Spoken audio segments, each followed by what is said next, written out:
வணக்கம் ஜோதிட நண்பர்களே.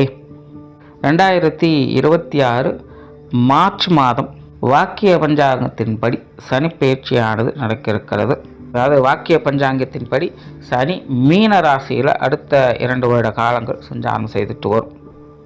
பொதுவாக மீன ராசியில் இந்த சனியினுடைய சஞ்சாரம் என்பது ஒரு மாதிரி டிப்ரெஸ்டான விஷயங்களை தான் அதிகம் ஏற்படுத்தும். அதனால் இந்த 2025ஆம் வருடத்தை பார்த்தீங்கன்னா ஓவராலாக எல்லா விஷயங்களும் ஓகே அப்படின்னு சொன்னாலும் கூட தனிப்பட்ட நிலைகளில் அவங்களுடைய மனநிலை ஒரு வெறுமையை நோக்கியே போயிருக்கும். ஒரு சலிப்பு தட்டக்கூடிய விஷயங்களாகவே மாறிக்கிட்டு இருக்கும். இது எல்லா வயதினருக்குமே பொருந்தும். சின்ன பசங்கள்லேருந்து வயது மூத்தவங்க வரைக்குமே ஒரு பக்கம் ஆட்டம் பாட்டம் கொண்டாட்டம்னு இருப்பாங்க. இன்னொரு பக்கம் பார்த்தீங்கன்னா அமைதி, நிதானம், வெறுமைங்கிற மாதிரி ஒரு பக்குவமான நிலைகளுக்கும் போயிட்டு இருப்பாங்க.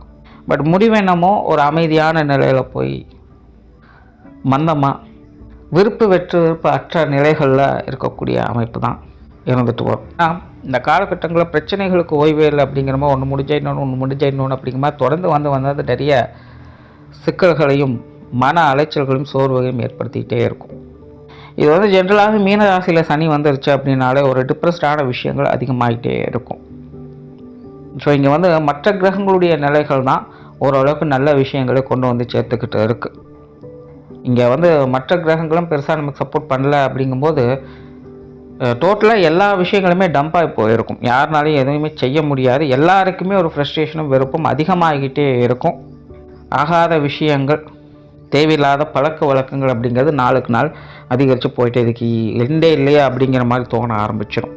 இருந்தாலும் மற்ற கிரகங்கள் ஓரளவுக்கு சப்போர்ட்டாக இருந்ததுனால தான் இதெல்லாம் ஏதோ கொஞ்சமாவது கண்ட்ரோல் பண்ணக்கூடிய விஷயங்களை பார்த்துக்கிட்டு வரோம்.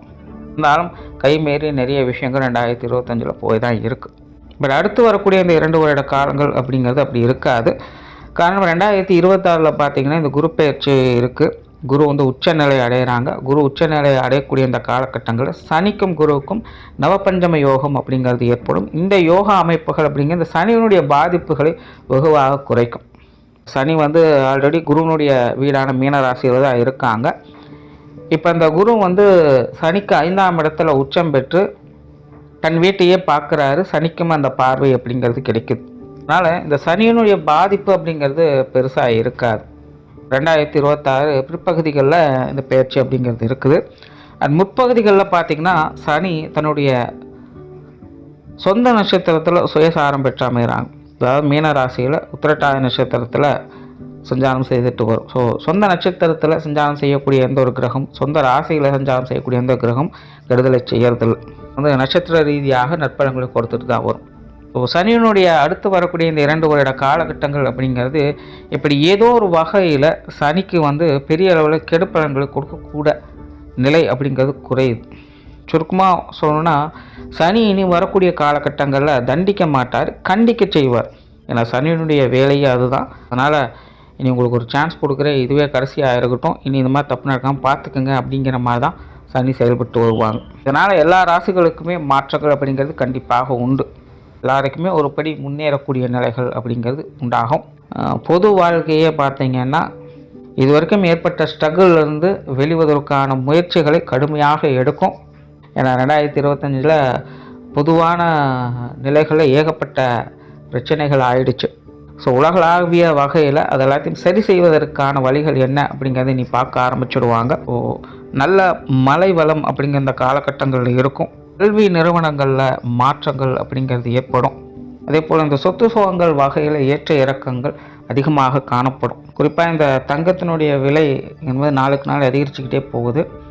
இதெல்லாம் பார்த்திங்கன்னா இந்த வருஷ கடைசியில் கரெக்ஷன் ஆகிறதுக்கு நிறைய வாய்ப்புகள் இருக்குது. ஸோ இந்த அசட் ரீதியான விஷயங்கள் அப்படிங்கிறது நிறைய ஏற்ற இறக்கங்களை பார்க்கும்.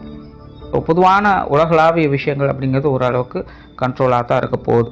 குறிப்பாக இந்த போதைப் பொருட்களுடைய தொந்தரவுகள் அப்படிங்கிறது இனி வரக்கூடிய காலகட்டங்களில் கொஞ்சம் குறையவே ஆரம்பிக்கும்.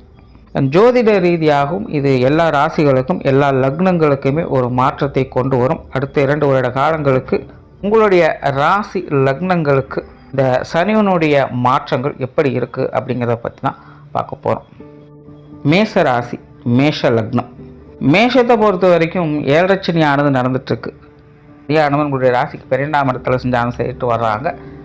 ஸோ விரயச்சனி அப்படிங்கிறதும் நடந்துட்டுருக்கு. பொதுவாக இந்த 7 வந்துட்டாலே ஜோதிட ரீதியாக எல்லாரும் கொஞ்சம் பயமுறுத்த தான் செய்வாங்க. ஆனால் நிஜத்தில் என்ன நடக்கும்னு பார்த்தீங்கன்னா, அந்த சனியினுடைய பாதிப்புகள் அப்படிங்கிறது படிப்படியாகத்தான் ஏறும். எடுத்த உடனே 7 பெரிய அளவில் பாதிப்புகள் அப்படிங்கிறது என்றைக்குமே ஏற்படுறதில்லை. அதனால் இந்த 7 ஸ்டார்ட் ஆகும்போது அப்படி பிரச்சனை இப்படி பிரச்சனை எல்லாம் பேச ஆரம்பிச்சிடுவாங்க. ஆனால் இந்த விரைச்சனி காலத்தில் இருக்கக்கூடியவங்களுக்கு அது பெரிய அளவில் பாதிப்புகள் இருக்கா, கொஞ்சம் அலைச்சல் விரயங்கள் அப்படிங்கிறது இருக்கத்தான் செய்யும். ஆனாலும் தனிப்பட்ட நிலைகளில் இந்த ராசி லக்னத்தைச் சேர்ந்தவங்க நல்ல வீரியத்தோடும் தைரியத்தோடும் நம்பிக்கையோடும் அந்த காலகட்டங்கள் செயல்பட்டு வருவாங்க. எதுவாக இருந்தாலும் பார்த்துக்கலாம் அப்படிங்கிற தைரியம் அவங்களுக்கு தானாகவே உண்டாயிடும். பயங்கரமாக ரிஸ்க் எடுப்பாங்க, எதுவாக இருந்தாலும் பார்த்துடலாம் அப்படின்னு இந்த விட்டு கொடுக்கக்கூடிய அந்த தன்மை அப்படிங்கிறதே இருக்காது. ஆனால் பிரச்சனையே இதுதான். சனி இங்கே தான் அவருடைய விளையாட்டை ஸ்டார்ட் பண்ணுறாருன்னு அர்த்தம். நம்மளுடைய வேகத்துக்கு அவர் அங்கே என்ன பண்ணிகிட்ருக்காரு அப்படின்னு புரிஞ்சுக்கிறது ரொம்ப ரொம்ப கஷ்டம். நீ போப்பா, நீ அப்படி எங்கே போகிற அப்படிங்கிற மாதிரி அவர் அசால்ட்டாக அந்த இடத்துல உட்காந்துருப்பா.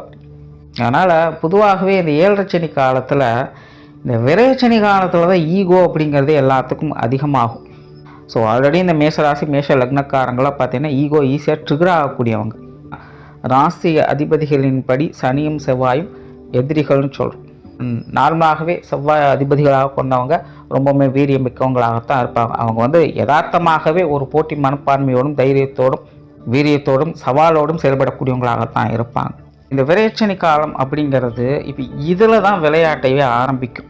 ஸோ விரைச்சனி அப்படிங்கிறதுனால செலவாகிறது மட்டுமல்ல, அலைச்சல் மட்டும் கொடுக்கறது இல்லை, அப்படியே நம்பிக்கை தைரியத்தையும் குலைக்கக்கூடிய விஷயங்கள் தான் அந்த காலகட்டங்களில் அது செயல்படுத்தும்.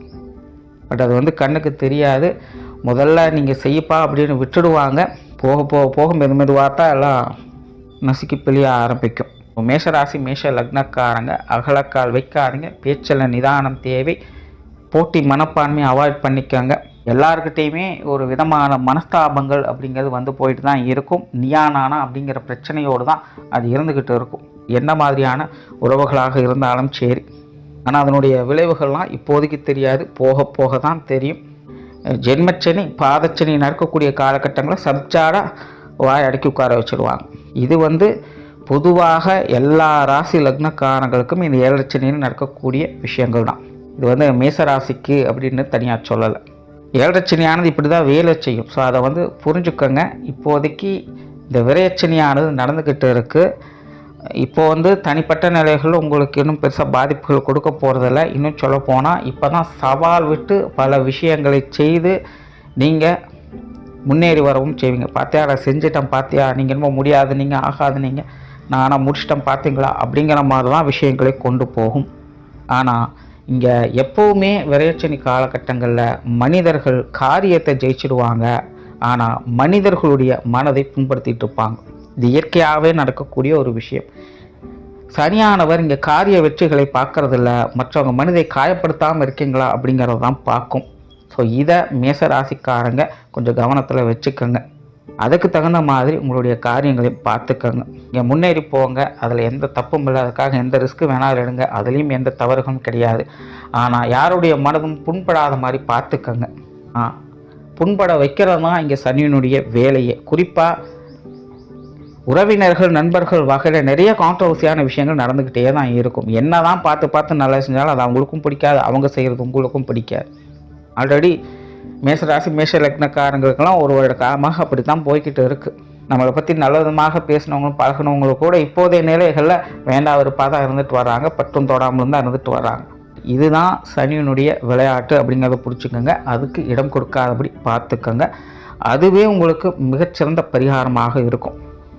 அந்த சனியினுடைய இந்த மாற்றங்கள் அப்படிங்கிறது உங்களுக்கு சொத்து சுகங்கள் வகையில் ஒரு நல்ல ஏற்றத்தை கொண்டு கொடுக்கும். குறிப்பாக இந்த காலகட்டங்களில் உங்களுக்கு நிலபுலங்கள் சம்மந்தப்பட்ட விஷயங்கள், வீடு வாகன விஷயங்களில், ஆடை ஆபரணங்கள் சம்மந்தப்பட்ட விஷயங்களில் ஆதாய அமைப்புகள் அப்படிங்கிறது சிறப்பாக இருக்குது. பூர்வீக சொத்துக்கள் வகையில் மட்டும் கொஞ்சம் கவனமாக இருங்க. மற்றபடி சொத்து சுகங்கள் வகையில் உங்களுக்கு ஒரு சாதகமான பலன்களாக கொண்டு சேர்க்குது. அதே போல் இடமாற்றங்கள் போன்ற விஷயங்கள், வேலை நிமித்தமாகவோ படிப்பு விஷயங்களுக்காகவோ குடியிருப்புகளுக்காகவோ நீங்கள் செய்யக்கூடிய இடமாற்றங்கள் அப்படிங்கிறது இனி சாதகமாக இருக்கும். இதற்கு முன்னாடி கொஞ்சம் தொந்தரவுகளாக இருக்கும். உங்களுக்கு பிடித்தம் பிடிக்காமலும் இருந்திருக்கலாம், கட்டாயத்தின் அடிப்படையில் ஏற்பட்டிருக்கலாம், நிறைய தொந்தரவுகளை கொடுத்துருக்கலாம். பட் இனி பார்த்திங்கன்னா உங்களுக்கு இந்த இடமாற்றங்கள் போன்ற விஷயங்கள் எந்த வகையில் வந்தாலும் சரி அது உங்களுக்கு சாதகமான நிலைகளை தான் கொண்டு வந்து சேர்க்கும். வெளியூர் வெளிநாடு சம்பந்தப்பட்ட விஷயங்கள் சிறப்பான அமைப்புகளை கொடுக்குது. குறிப்பாக மேசராசிக்காரங்க இந்த வெளியூர் வெளிநாடு சம்பந்தப்பட்ட விஷயங்கள் அதீதமான ஈடுபாடுகளை காட்டுவீங்க. அடிக்கடி வெளியூர் பிரயாணங்களை செய்யக்கூடிய நிலைகள் அப்படிங்கிறது உருவாகிட்டே இருக்கும். பொதுவாகவே மேசராசிக்காரன் ஒரு இடத்துல சும்மா இருக்க மாட்டாங்க. துருன்னு இங்கே அங்கேயும் போயிட்டு வந்துட்டு தான் இருப்பாங்க. பிரயாண விரும்பிகளாக தான் அவங்க இருப்பாங்க. இந்த சனியனுடைய மாற்றம் இந்த விஷயங்களை இன்னும் கூடுதலாகவும் செய்ய வைக்கும். பிரயாண அலைச்சல்கள் கண்டிப்பாக உண்டு. பட் அதே நேரம் இந்த வெளியூர் சம்பந்தப்பட்ட விஷயங்கள் வெளிநாடு சம்பந்தப்பட்ட விஷயங்களில் அலைச்சலை கொடுத்தாலும் அதன் மூலமாக ஆதாயங்களையும் அனுகூலங்களையும் பெறக்கூடிய ஒரு காலகட்டமாக இது இருந்துட்டு வருது. உங்களுடைய மருத்துவ விரயங்கள் சுப விரயங்களாக மாறும். இது வரைக்கும் உடம்பு பிரச்சனைக்காக எவ்வளவோ செலவு பண்ணிட்டேன், என்னென்னமோ விஷயங்களை பண்ணி பார்த்தாச்சு, சரியாக இன்னும் ரிசல்ட் கிடைக்கவே மாட்டேங்க, திரும்ப திரும்ப அந்த தொந்தரவுகள் வந்துக்கிட்டே தான் இருக்குது. கொஞ்சம் நாளைக்கு நல்லா இருக்குது, கொஞ்சம் நாள் திரும்பவும் பிரச்சனை ஆரம்பிச்சுது அப்படின்னு ஒரு மாதிரி உடல்நல விஷயங்களை தொடர்ந்து தொந்தரவுகளை பார்த்துட்டு இருக்கக்கூடியவங்களுக்கு இந்த சனி பயிற்சியிலிருந்து ஒரு சொல்யூஷன் கிடைக்கும். கண்டிப்பாக உடல்நலத்தில் முன்னேற்றங்கள் அப்படிங்கிறது கிடைக்க ஆரம்பிச்சிடும். பட் மருத்துவ விரயங்கள் இருந்துக்கிட்டு தான் இருக்கும். சுப விரயங்களாகும். நீங்கள் செய்யக்கூடிய செலவுகள், நீங்கள் செய்யக்கூடிய அலைச்சல்கள் எல்லாமே உங்களுக்கு பிரயோஜனமாக மாற ஆரம்பிக்கும். தொழில் வேலை உத்தியோகம் சம்பந்தப்பட்ட விஷயங்களில் நல்ல மாற்றங்களை எதிர்பார்க்கலாம். குறிப்பாக சிலருக்கு இடமாற்றங்கள் தவிர்க்க முடியாததாக இருக்கும். புதிய வேலை வாய்ப்புகள், தொழில் வாய்ப்புகள் போன்ற விஷயங்கள் கிடைக்கப்பெற்று வருவீங்க. சைட் பிஸ்னஸ் மாதிரியாவது ஏதாவது ஒரு சில புதிய விஷயங்களை செஞ்சுக்கிட்டு வருவீங்க. ஒரு மாற்றம் அப்படிங்கிறது உங்களுடைய தொழில் ரீதியாகவோ உங்களுடைய உத்தியோக ரீதியாகவோ அமையும். அது எல்லாமே உங்களுக்கு ஒரு சாதகமான பலன்களையே கொண்டு வந்து சேர்க்கும். மாணவர்களுக்கு கல்வி வித்தை சம்பந்தப்பட்ட விஷயங்கள் சிறப்பாகவே இருக்குது. மாணவர்களுடைய தேவைகள் எல்லா வகையிலுமே பூர்த்தியாகும். ஆல்ரெடி இந்த சனியானது கல்வி ரீதியான மாற்றங்களை கொண்டு வந்து சேர்க்கத்தான் போகுது. ஸோ இது மேச ராசியினுடைய நிலை, மேஷ லக்னத்தினுடைய நிலையின் அடிப்படையில் பார்க்கும்போது இந்த கல்வி சம்பந்தப்பட்ட விஷயங்கள்லாம் ஒரு சாதகமான நிலைகளில் தான் இருந்துக்கிட்டு இருக்குது. ஸோ இது வந்து இவங்களுக்கு சிறப்பான விஷயங்களை கொண்டு வந்து சேர்க்கும். ஏன்னா 7 சனி நடந்துட்டு இருக்கிறதுனால முயற்சியை மட்டும் கைவிடாதீங்க. மாணவர்கள் கொஞ்சம் சொகுசு பிரியராக இருப்பாங்க. எதாக இருந்தாலும் அப்புறம் பார்த்துக்கலாம் அப்படிங்கிற மாதிரி மைண்ட் செட் இருக்கும். ஸோ அதெல்லாம் மட்டும் கொஞ்சம் அவாய்ட் பண்ணிக்கங்க. விடாமுயற்சியோடு இருக்கிறவங்களுக்கு இந்த சனிப்பெயர்ச்சி எல்லா வகையிலுமே நன்மைகளை கொண்டு வந்து சேர்க்குது. உங்களுடைய உழைப்புக்கேற்ற பலன் அப்படிங்கிறது கண்டிப்பாக இருக்கும். குடும்ப வாழ்க்கை சிறப்பாக இருக்கும். குடும்ப தேவைகள் பூர்த்தியாகும். குடும்பத்துக்குள்ளே முன்னேற்றம் தரக்கூடிய விஷயங்கள் அதிகம் பார்ப்பீங்க. பொருளாதாரம் சம்பந்தப்பட்ட விஷயங்கள் கட்டுப்பாட்டில் இருக்கும். குடும்ப உறவுகளுக்குள்ளேயும் ஒரு அனுசரணையான விஷயங்களை எதிர்பார்க்கலாம். கணவன் மனைவி உறவுகள், குழந்தைகள் சம்பந்தப்பட்ட விஷயங்கள் கொஞ்சம் அலைச்சல் தரக்கூடிய விஷயங்களாக தான் இருக்குது. கொஞ்சம் கவனம் தேவை. ஸோ டோட்டலாக இந்த சனியுடைய மாற்றம் என்பது மேஷ ராசி மேஷ லக்னத்துக்கு உங்களுடைய ஈகோவை மட்டும் கண்ட்ரோலில் வைங்க. மற்ற எல்லா விஷயங்களையும் நீங்கள் தான் ஹீரோவாக இருப்பீங்க. நன்றி, வணக்கம், வாழ்க வளமுடன்.